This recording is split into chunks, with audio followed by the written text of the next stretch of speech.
Punto clave 1. El equipo de Oakland Athletics estaba dispuesto a olvidar el método tradicional y buscar mejores formas de ganar partidos.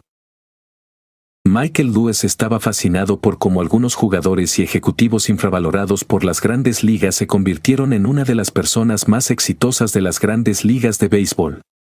También se preguntaba sobre cómo los Oakland Athletics, Oakland A's, que no eran económicamente sólidos, seguían ganando partidos.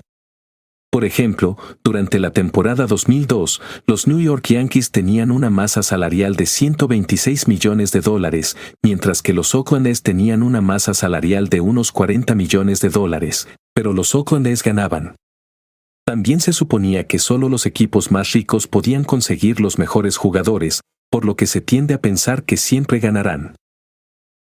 Sin embargo, si se mira con detenimiento, los equipos ricos como los Rangers, los Orioles, los Dodgers y los Mets estaban fracasando. En el otro extremo se encontraban los As de Oakland, que tenían una de las nóminas más bajas de la liga, pero habían ganado más partidos de temporada regular que cualquier otro equipo, exceptuando a los Atlanta Braves. Por ejemplo, en 2000, los As de Oakland gastaron $26 millones y ganaron 91 partidos. El secreto era que la oficina principal de Oakland estaba dispuesta a replantearse el béisbol. El director general, Billy Beane, buscaba formas de mejorar el juego. Se le ocurrió un experimento científico que les hizo destacar. En el béisbol profesional, no se trata de tu capacidad financiera, sino de lo bien que puedes utilizar lo que tienes. En este resumen, Michael Lewis habla de los Oakland Athletics, el equipo de béisbol y de su director general Billy Beane. Se centra en la estrategia analítica del equipo para ganar con presupuestos reducidos. Sigue leyendo para entender el método de Billy Beane y lo que lo hizo exitoso. No importa el éxito que tengas, el cambio siempre es bueno. Nunca puede haber un estancamiento. Michael Lewis. Punto clave 2. Como Billy Beane se convirtió en una persona que tomaba decisiones relacionadas con los jugadores. De joven, Billy Beane era mejor jugador que los demás, independientemente del deporte que practicara. Era el quarterback del equipo de fútbol y el mejor del equipo de baloncesto en el instituto. El padre de Billy Beane, que no era deportista, le enseñó el béisbol a través de manuales. Cuando Billy Beane entró en el instituto, empezó a aprender de su entrenador. Los Mets lo seleccionaron durante la primera ronda del draft de 1980. Los Mets tenían las más altas expectativas sobre Billy Beane. El ojeador principal de los Mets, Roger Youngworth, esperaba plenamente que ascendiera rápidamente a través de las ligas menores y llegara a las grandes ligas mucho antes que Darryl Strawberry, a quien también ficharon en el draft de 1980. Enviaron a Darryl Strawberry al equipo de novatos de bajo nivel con los chicos de la escuela secundaria y a Billy Beane al equipo de novatos de alto nivel con los jugadores universitarios. Habían asumido la naturaleza de Billy Beane y lo prepararon para que fracasara, pero en el verano de 1982 lo ascendieron al equipo de AA de los Mets en Jackson, Mississippi. Billy Beane jugaba por la izquierda, mientras que Darryl Strawberry lo hacía por la derecha y el equipo al completo jugaba en el campo. La mayor debilidad de Billy Beane en el campo de béisbol era que no podía batear.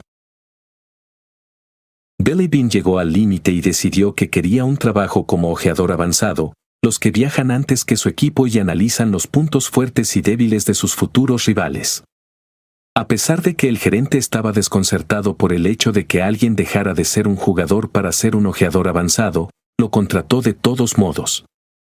Billy Beane decidió dejar de ser el tipo que debería haber llegado a jugar y se convirtió en el que tomaba las decisiones sobre los jugadores aprovechando su ansiosa necesidad de ganar. En 1993, el director general de los As, Sandy Alderson, impresionado por el entusiasmo creativo con el que Billy abordaba las tareas que se le asignaban, lo contrató y lo convirtió en su asistente. Su trabajo consistía en buscar jugadores infravalorados en las ligas menores. Entonces le entregó a Billy Beane el panfleto que había encargado a Eric Walker sobre los trabajos de Bill James. Cuando leyó el panfleto de Walker, descubrió una visión objetiva del béisbol. Su mente encontró por fin una vía de escape y puso en práctica lo aprendido. Punto clave 3. eliminando la anticuada y falsa idea de qué es lo que caracteriza a un jugador de béisbol y adoptando la teoría de Bill James. Billy Beane se obsesionó con las estadísticas del béisbol. Le cautivó la forma en que las estadísticas podían utilizarse para responder a preguntas sobre el béisbol.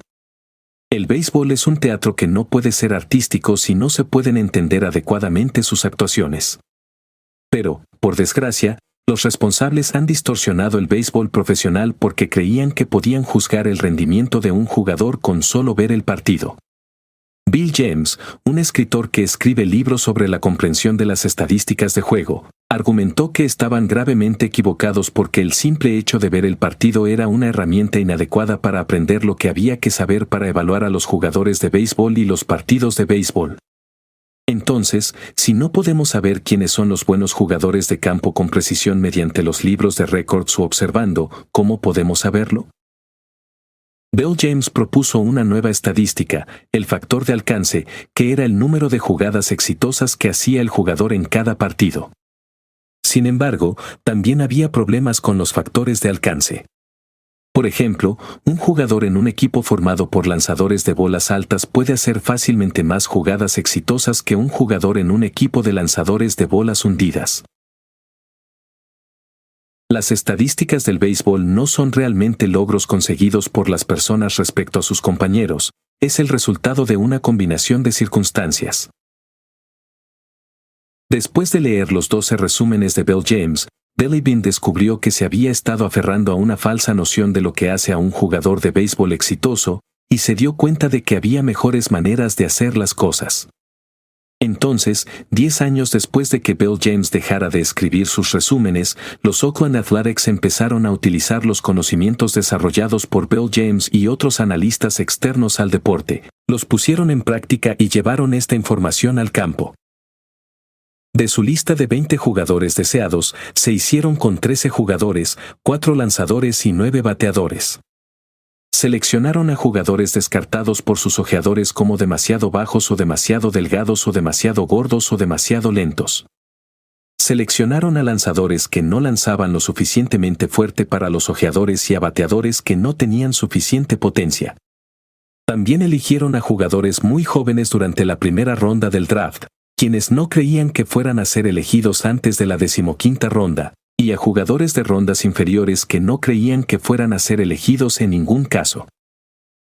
¿Sabías que? En 2006, el 47% de los estadounidenses se identificaron como aficionados al béisbol profesional, según la CNN. Punto clave 4. Aunque el dinero es crucial en el deporte, no siempre es determinante para ganar un partido. Los Oakland Athletics disponían de $40 millones para gastar en 25 jugadores de béisbol, cuando su rival ya había gastado $126 millones en sus 25 jugadores y tenía quizás otros 100 millones para gastar. Así que el equipo más humilde se vio obligado a buscar gangas, jugadores jóvenes y cualquier tipo de veterano que el mercado hubiera infravalorado. Los equipos ricos ya se habían hecho con todos los jugadores con talento y, contra todo pronóstico, los Oakland Athletics aún tenían una oportunidad. El informe del Blue Ribbon Panel se creó en 1999 para examinar si el actual sistema económico del béisbol había creado un problema de desequilibrio competitivo en el deporte. En julio de 2000, el comité llegó a la conclusión de que los equipos más modestos no tenían ninguna posibilidad de triunfar o subsistir, y que su situación de desventaja era perjudicial para el béisbol, por lo que había que encontrar una forma de reducir la diferencia entre los equipos ricos y los pobres. Si los recursos financieros determinan tanto los resultados en el béisbol profesional, como es que los Oakland Athletics, con una de las nóminas más bajas de todo el béisbol, ganaron tantos partidos? Tal vez fueron simplemente afortunados, o tal vez sabían algo que los demás no sabían, o se volvieron más eficientes. La respuesta es que los jugadores de béisbol son más reemplazables de lo que la gente que dirigía los equipos de béisbol creía. Con la fórmula adecuada, los directivos podrían descifrar el atributo más importante para conseguir que un equipo de béisbol tuviese éxito y pudiese comprar. Sustituir a un buen jugador suele ser difícil porque no se puede encontrar a una persona con todas sus habilidades ganadoras. La salida de Jason Giambi del equipo de los Oakland Athletics después de la temporada 2001 dejó un hueco enorme y no había otro jugador de primera base como él, y si lo hubiera habido, no se lo habrían podido permitir. Billy Beane decidió que lo importante no era recrear al individuo, sino encontrar las piezas de Jason Giambi de las que el equipo no podía prescindir y comprarlas por una mínima parte del coste del propio Jason Giambi. Tras muchos análisis, los directivos de los Oakland Athletics se dieron cuenta de que podían permitirse sustituir a Jason Giambi. 5,413 personas acudieron a ver el partido entre los Oakland A's y los Yankees ese año. Los Oakland Athletics perdieron el partido porque no pudieron llenar aquel vacío. Si tienes una docena de lanzadores, necesitas hablar 12 idiomas diferentes. Michael Lewis.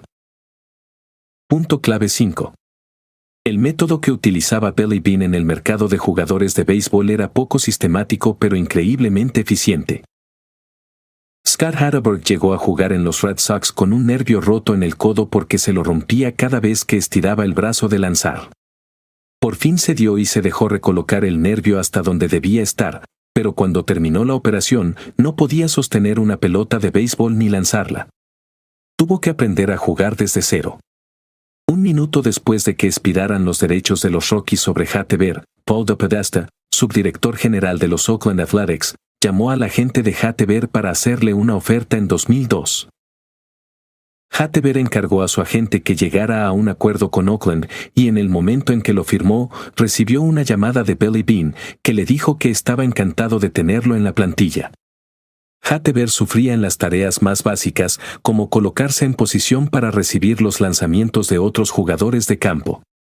Y entonces algo cambió. Cuanto más salía a jugar de primera base, más cómodo se sentía allí.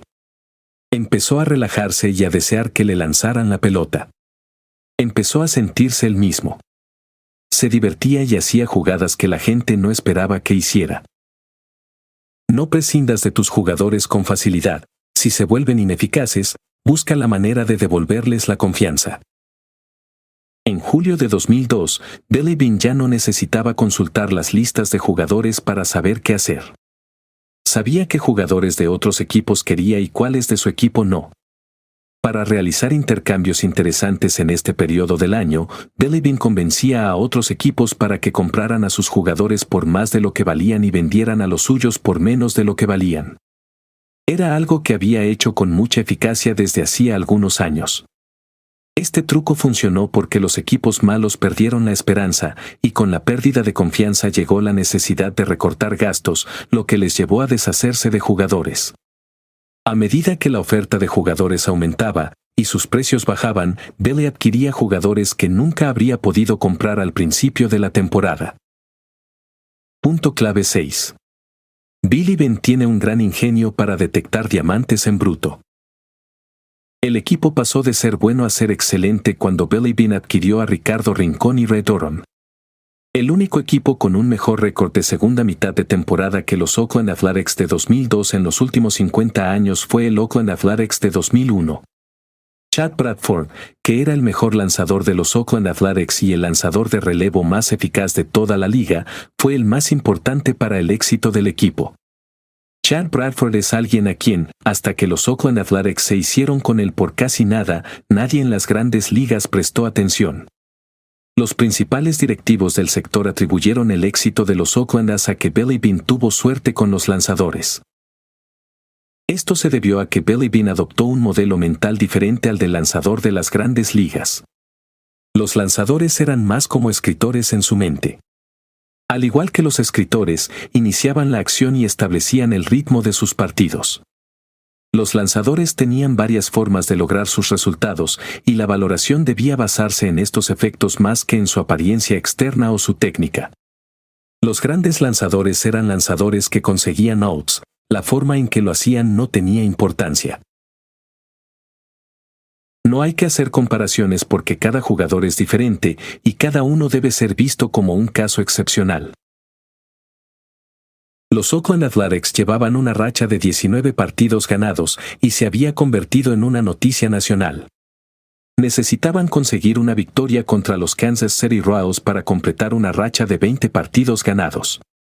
Billy Beane no tenía la intención de ver a su equipo hacer historia. Era un partido más, y no veía los partidos porque le proporcionaban una emoción subjetiva que podía llegar a ser contraproducente.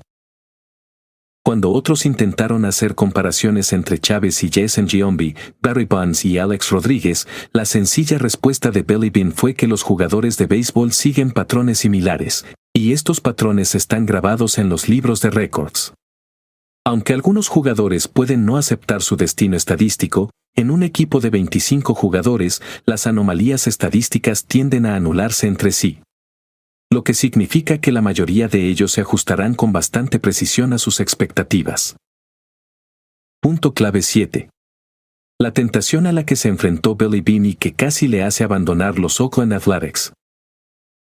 Los Oakland Athletics habían dirigido una franquicia de bajo presupuesto con la misma eficiencia que una empresa de bajo presupuesto, y nadie se dio cuenta.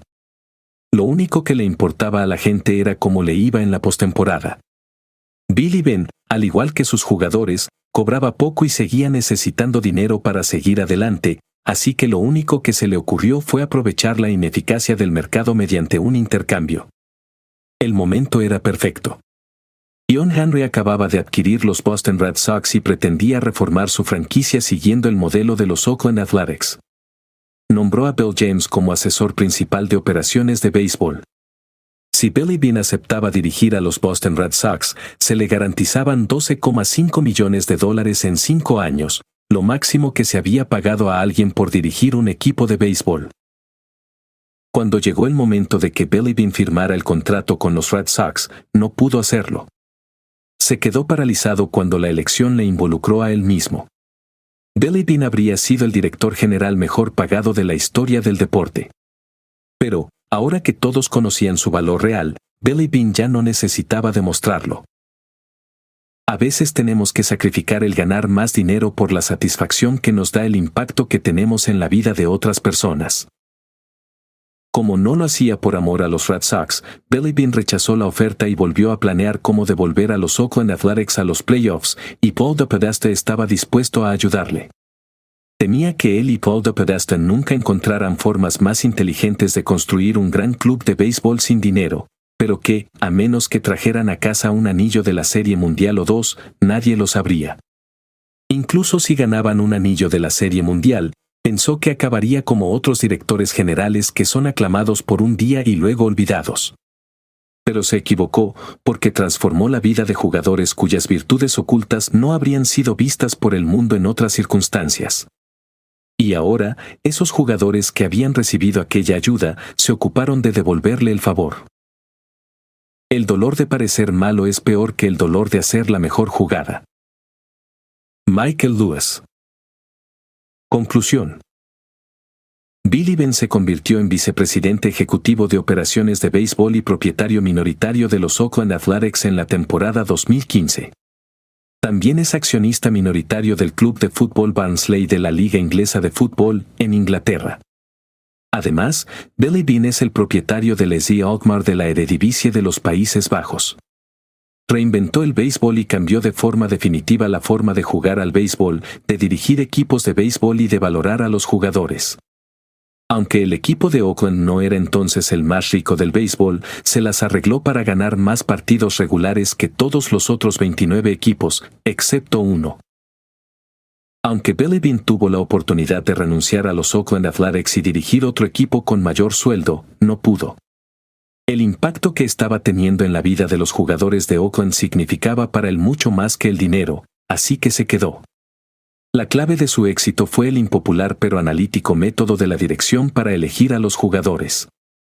Iban a por jugadores con los que otros equipos no querían relacionarse.